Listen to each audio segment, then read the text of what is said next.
শুধুমাত্র 20 টাকা খরচ করে একটি কাপড় দিয়ে আমার বাচ্চাকে সুন্দর একটি ফতুয়া বানিয়ে দিয়েছে। আর আমার বাচ্চা দেখতেই পাচ্ছেন কতটা হ্যাপি হয়ে গেছে, যেটা 1000 টাকা দিয়েও কেনা সম্ভব না। তো 20 টাকা খরচ করে যদি বাচ্চাদের এত হাসি খুশি দেখতে পারি, তো 20 টাকা খরচ করেই তো যথেষ্ট, 1000 টাকার প্রয়োজন নেই। তো এই কাপড়টা হচ্ছে আমার জামা থেকে ফিরেছিল, আর ওই যে এক কালারটা দেখতে পাচ্ছেন ওটা দিয়ে মোট কথা ওর ফতুয়াটা আমি বানিয়ে দেবো। তো ওর গায়ে যে ফতুয়াটা ছিল সেটারই মাপ নিয়ে নিচ্ছিলাম। এটা কিন্তু আমি 300 টাকা দিয়ে কিনেছিলাম, তবে এই কাপড়টা কিন্তু একদম ফেসে গিয়েছে, মানে ছিঁড়ে গিয়েছে। আমি এক সপ্তাহ পরাতে পারিনি, তো চিন্তা করলাম এখন বাচ্চাকে ঘরেই বানিয়ে দেবো। আর যেহেতু গরম পড়ে গেছে, পাতলা পাতলা কিছু কাপড় কিনে যদি ঘরে এত সুন্দর করে ফতুয়া বানিয়ে দেওয়া যায়। আর বাচ্চাদের জন্য কিন্তু কিছুদিন পরপর ড্রেস কিনতে হয়, কারণ বাচ্চারা কিন্তু ড্রেসগুলো খুব তাড়াতাড়ি নষ্ট করে ফেলে। সেজন্য চিন্তা করলাম এখন যেহেতু গরমও পড়ে গেছে, সেজন্য বাচ্চাকে ঘরে এভাবে হচ্ছে পাতলা কাপড় কিনে যদি কিছু বানিয়ে দেওয়া যায়, তাহলে কিন্তু অনায়াসে ওরা পড়তে পারবে, বছরের পর বছরও কিন্তু কোনো নষ্ট হবে না।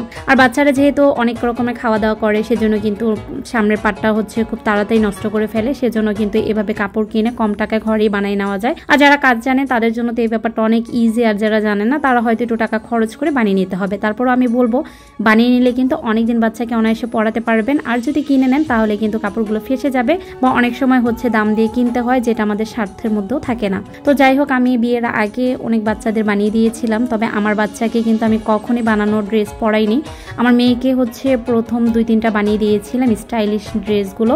তখন ও হচ্ছে হাঁটতেও পারতো না, আর তখন তো ও বুঝতো না। আর এখন কিন্তু মাশাআল্লাহ আমার মেয়েটা বুঝে। তো ওর ভাইকে বানিয়ে দিচ্ছিলাম, ওকে বানিয়ে দিচ্ছিলাম না, সেজন্য কিন্তু অনেক কান্নাকাটি করেছে। ওর জন্য কাপড় এনেছি, সেটাও বানাবো, আর সেটাও বানিয়ে আপনাদের সাথে শেয়ার করব।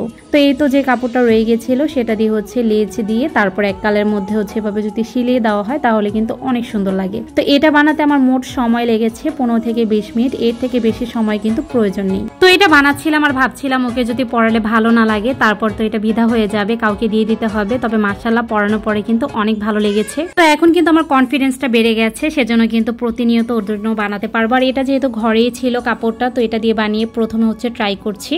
তারপর চিন্তা করেছি এক কালার কাপড় এনে অনেকগুলো বানিয়ে দেবো, আর গরমে কিন্তু অনায়াসে এই গরম জুড়ে ও পড়তে পারবে। আর এই তো এক এক করে আমি সবগুলো এভাবে সিলিয়ে নিচ্ছি। আমি কিন্তু উপরে শোল্ডারটাও হচ্ছে জোড়া দিয়ে দিয়েছি, আর পাইপিনের কাজগুলো শেষ। এখন হচ্ছে পকেটটা দিব। পকেটটা কিন্তু অনেক কিউট লেগেছিল, ছোট্ট একটি মিনি পকেট। তো পকেটের উপরে কিন্তু আমি লেস লাগিয়ে দিচ্ছি, কারণ এক কালার কাপড় তো একটু লেস লাগালে বেশি ভালো লাগে। তো এভাবে হচ্ছে আমি পকেটের উপরে লেসটা লাগিয়ে আমি 4 কোণ এভাবে ভাঁজ করে নিচ্ছি। তারপর কিন্তু আমি জামার উপর একটু মাপ দিয়ে এই তো আমি হচ্ছে একটু দাগ কেটে নিয়েছিলাম। তারপরে কিন্তু এখন উপর থেকে এভাবে ভাঁজ করে বসিয়ে দেব। সংসারের কাজে এত ব্যস্ত থাকি যে বাচ্চাদের সময় কিন্তু তেমন দিতে পারি না। মানে ওদের জন্য যে একটা ড্রেস বানাবো, ঈদেও কিন্তু ওদের অনেক ড্রেস আমি চাইলে বানিয়ে দিতে পারতাম। সংসারে অনেক রকম ব্যস্ততা, তারপরে হচ্ছে বাচ্চা সামলাতে হয়, রান্নাবান্না সবকিছু আমার একা হ্যান্ডেল করতে হয়। তারপর তো আবার পেজে ভিডিও ছাড়তে হয়, ইউটিউব প্লাস হচ্ছে টিকটক, সবকিছুতে আমার ভিডিও ছাড়তে হয় টাইম টু টাইম। তো সব মিলিয়ে না টাইমটাই হয় না যে আমি বাচ্চাদের জন্য কিছু মেক করে দেবো ঘরে। তো এভাবে এখন চিন্তা করেছি যতই ব্যস্ত থাকি না কেন বাচ্চাদের একটু সময় দেওয়া দরকার। ওদেরও কিন্তু এভাবে যদি আমি একটু কাপড় চোপড় বানিয়ে দিই, ওরা কিন্তু অনেক হ্যাপি হয়ে যায়। আর চাইলে কিন্তু সবসময় মার্কেটে গিয়ে বাচ্চাদের জন্য কেনাও সম্ভব না।